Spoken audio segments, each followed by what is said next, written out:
رہنما احسن اقبال کہتے ہیں کہ اگر پیپلز پارٹی کے لیے اپوزیشن لیڈر کا عہدہ اتنا ہی ناگزیر تھا تو نواز شریف کو مجبوری بیان کرتے تو وہ خوشی سے انہیں یہ عہدہ دے دیتے۔ ان کا کہنا تھا کہ پی پی کے اس اقدام سے اپوزیشن کے اتحاد کو دھچکا پہنچا، دوسری جماعتوں کے سینیٹرز کو ساتھ ملا کر اکثریت حاصل کرنا پی ڈی ایم کے مقاصد سے انحراف ہے۔ پیپلز پارٹی کے لیے لیڈر آف اپوزیشن کا یہ عہدہ اتنا ہی ناگزیر تھا تو میں سمجھتا ہوں کہ اگر وہ اپنی مجبوری نواز شریف صاحب کو بیان کرتے تو وہ بہت خوشی کے ساتھ انہیں یہ لیڈر آف اپوزیشن کا عہدہ دے دیتے۔ پی ڈی ایم کی جماعتوں کو اعتماد میں لیے بغیر اس طرح کی موو جو ہے وہ یقیناً مناسب نہیں ہے اور اپوزیشن کے اتحاد کو اس سے دھچکا لگا۔ یہ بات ٹریڈ مارک کے ساتھ لیڈر آف اپوزیشن بننا ہے تو پھر تو میں سمجھتا ہوں کہ اپوزیشن کی جو کردار اور تشخص ہے اس کے لیے بہت بڑا یہ سوالیہ نشان ہوگا۔ سے بہتر سیاست کی نون لیگ کی سیاست ٹی وی کھیلنے کے سوا کچھ نہیں۔ وزیر داخلہ شیخ رشید نے نون لیگ پر تنقید اور پیپلز پارٹی کی تعریفوں کے پل باندھ دیے۔ کہا پیپلز پارٹی نے ثابت کیا سیاست عقل کا کھیل ہے۔ انہوں نے کہا کہ نون لیگ اور پیپلز پارٹی الگ ہو گئیں۔ فضل الرحمان کے 5 ووٹوں پر کسی نے توجہ نہیں دی۔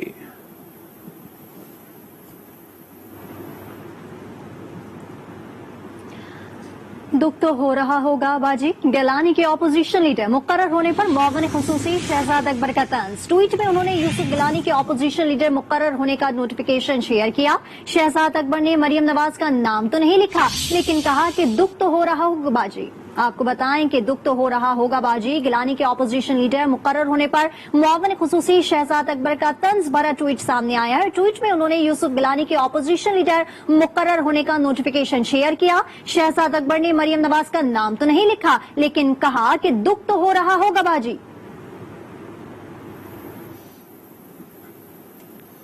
ادھر وفاقی وزیر اطلاعات شبلی فراز کہتے ہیں کہ پی ڈی ایم کا اب کوئی وجود نہیں، نفرتوں کی سیاست کریں گے تو لوگ آپ سے علیحدہ ہونا شروع ہو جائیں گے۔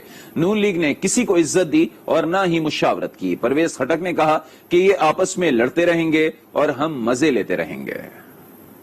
پی ڈی ایم تو جی وہ تو مرحومین میں شامل تھی اور اب اس کا کوئی وجود ہے نہیں۔ اگر آپ اناء اور ضد کی سیاست کریں گے، آپ نفرتوں کی سیاست کریں گے تو ظاہر ہے کہ آپ آہستہ آہستہ لوگ آپ سے علیحدہ ہونا شروع ہو جاتے ہیں۔ پاکستان مسلم لیگ نون ہے، اس نے سب کو نہ تو وہ عزت دی نہ ان سے مشاورت کی اور ہر کچھ اپنے گرد گھمانے کی کوشش کی۔ اچھا ہے، ہمیں خوشی ہے کہ جو اتحاد تھا، جو ایک سوچ نہیں تھی، خیالات نہیں تھے، وہ آپس میں ٹوٹنا ہی تھا، وہ نظر آ گیا۔ میں نے تو پہلے کہا ہے کہ ہم آپس میں لڑتے رہیں گے اور ہم مزے لیتے رہیں گے، ہم انجوائے کریں گے۔ پیپلز پارٹی نے 4 اپریل کو راولپنڈی میں ہونے والا جلسہ منسوخ کر دیا ہے۔ رہنما پیپلز پارٹی شہلا رضا کا کہنا ہے کہ جلسہ کورونا کیسز میں مسلسل اضافے کے باعث منسوخ کیا گیا۔ پیپلز پارٹی کی جانب سے ذوالفقار علی بھٹو کی برسی کا جلسے کا اعلان کیا گیا تھا۔ سابق وزیر اعظم شاہد خاقان عباسی کہتے ہیں کہ نیب احتساب نہیں بلکہ سیاست کا ادارہ بن چکا ہے جو خود قابل احتساب ہے۔ حکومت ہر معاملے میں جھوٹ بولتی ہے۔ براڈ شیٹ کی فائلیں غائب ہو گئیں، ملاقاتیں بند کمروں میں نہیں ہونی چاہیے۔ نیب پولیٹیکل انجینئرنگ کرتا ہے، یہ احتساب کا ادارہ نہیں، یہ سیاست کا ادارہ ہے۔ آج احتساب کا ادارہ خود قابل احتساب ہے۔ یہ ایسی حکومت ہے جو سچ بولنے کی توفیق نہیں ہے، جس کے ہر بات ہر کام میں جھوٹ ہوتا ہے۔ یہ آج ملک کے معاملات ہیں۔ اپنی فائلیں غائب ہو گئی ہیں، براڈ شیٹ کی فائلیں غائب ہو گئی ہیں۔ یہ میں نہیں کہہ رہا، کمیشن کہہ رہا ہے۔ یہ ملاقاتیں کمروں میں کیوں ہوتی ہیں؟ کشمیر کا مسئلہ بند کرنے میں حل نہیں ہوگا۔ اپوزیشن کا منفی بیانیہ عوام نے مسترد کر دیا ہے۔ وزیر اعلیٰ پنجاب عثمان بزدار کہتے ہیں کہ پی ڈی ایم بے سمت دوڑنے والا سیاسی ہجوم ہے جو مقافات عمل کا شکار ہو کر ٹوٹ چکی ہے۔ وزیر اعلیٰ نے کہا کہ عوام کے مسائل حل کے لیے ہر وقت دروازے کھلے ہیں۔ پنجاب کے تمام شہروں کی یکساں ترقی ہمارا عزم ہے۔ گجرانوالہ کے ترقیاتی منصوبوں کی خود مانیٹرنگ کروں گا۔ نون لیگ کے صدر میاں شہباز شریف نے منی لانڈرنگ ریفرنس میں ضمانت کے لیے لاہور ہائی کورٹ میں درخواست دائر کر دی ہے۔ آمدن سے زائد اثاثہ جات کیس میں قید مسلم لیگ نون کے صدر شہباز شریف نے اپنے وکیل امجد پرویز کے ذریعے لاہور ہائی کورٹ میں درخواست ضمانت دائر کی۔ شہباز شریف نے اپنی درخواست میں نیب کو فریق بناتے ہوئے موقف اختیار کیا کہ نیب عدالت میں منی لانڈرنگ کا ریفرنس دائر ہو چکا ہے اور اس کا ٹرائل جاری ہے، جبکہ تمام ریکارڈ نیب کے پاس موجود ہیں اور اس نے کسی قسم کی ریکوری نہیں کرنی۔ درخواست میں مزید کہا گیا ہے کہ شہباز شریف اپوزیشن لیڈر ہیں، قید میں ہونے کی وجہ سے آئینی ذمہ داریاں پوری نہیں کر پا رہے، وہ کیس کا ٹرائل میں باقاعدگی سے شامل رہیں گے۔ عدالت سے استدعا ہے کہ وہ ضمانت پر رہائی کے احکامات جاری کرے۔ Welcome back. اہم خبر آپ کو دیں گے، پاکستان نے بیلسٹک میزائل شاہین 1A کا کامیاب تجربہ کیا ہے۔ میزائل زمین سے زمین پر 900 کلومیٹر مار کرنے کی صلاحیت رکھتا ہے۔ بالکل آپ کو بتائیں کہ پاکستان نے بیلسٹک میزائل شاہین 1A کا کامیاب تجربہ کر لیا ہے۔ میزائل زمین سے زمین پر 900 کلومیٹر مار کی صلاحیت رکھتا ہے۔ آپ کو اپڈیٹ کر رہے ہیں کہ پاکستان نے بیلسٹک میزائل شاہین 1A کا کامیاب تجربہ کر لیا ہے۔ میزائل زمین سے زمین پر 900 کلومیٹر مار کی صلاحیت رکھتا ہے۔ اسی پر مزید بات کریں گے نوید اکبر سے۔ جی نوید، بتائیے گا۔ جی بالکل، پاکستان نے بیلسٹک میزائل شاہین 1A کا کامیاب تجربہ کیا ہے۔ شاہین 1A میزائل زمین سے زمین تک مار کرنے کی صلاحیت رکھتا ہے اور یہ میزائل جو ہے یہ 900 کلومیٹر اپنے ہدف کو کامیابی سے نشانہ بنا سکتا ہے۔ DGISCR کا کہنا ہے کہ تجربے میں میزائل کے مختلف ٹیکنیکل پیرامیٹر کو کامیابی سے جانچا گیا۔ پاکستان کا بیلسٹک میزائل شاہین 1A کا کامیاب تجربہ جو ہے یہ مختلف ٹیکنیکل جو اور پیرامیٹر تھے ان کو جانچا گیا ہے۔ اس موقع پر DG strategic plan division lieutenant general Nadeem رکی منچ جو ہے وہ اور چیئرمین نیسکام ڈاکٹر رضا قمر بھی موجود تھے، جبکہ دیگر جو متعلقہ حکام ہیں وہ بھی ٹیسٹ کے موقع پر موجود ہیں۔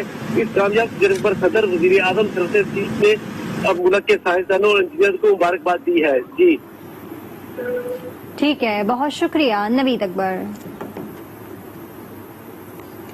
ڈاکٹرز کی طرح صحافی بھی فرنٹ لائن ورکرز ہیں، کورونا سے متعلق شعور اجاگر کر رہے ہیں۔ پشاور میں فرض کی ادائیگی کے دوران ایک صحافی جاں بحق اور 30 متاثر ہو چکے ہیں۔ وزیر صحت خیبر پختونخوا نے آئندہ ماہ ویکسینیشن کا وعدہ کر لیا ہے۔ رپورٹ کر رہے ہیں کامران علی۔ کورونا کے خلاف صحافی بھی فرنٹ لائن پر عوام کو کورونا کی صورتحال بتانے کے ساتھ ساتھ شعور اور آگاہی پیدا کرنے میں کردار ادا کر رہے ہیں، لیکن یہ ہر اول دستہ تاحال کورونا ویکسین سے محروم ہے۔ یہی وجہ ہے کہ پشاور کے صحافیوں نے حکومت سے کورونا ویکسین لگانے کا مطالبہ کر دیا۔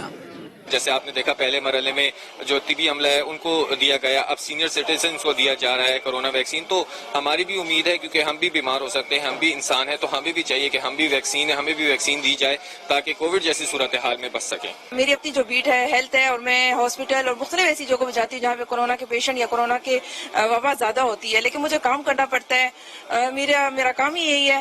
لیکن میں یہ کہوں گی کہ حکومت کی طرف سے ہمیں بھی ویکسین دلوائی جائے یا ویکسین لگائی جائے۔ ہمارے ایسے دوست ہیں جو اسی فیلڈ میں کام کرتے تھے اور وہ شہید بھی ہو چکے ہیں کرونا وائرس کی وجہ سے، اور اب بھی ہمارے کچھ ایسے دوست ہیں کہ وہ کرونا کی وجہ سے وہ بیمار پڑے ہیں، گھروں میں آئسولیٹ ہے یا اسپتالوں میں آئسولیٹ ہے۔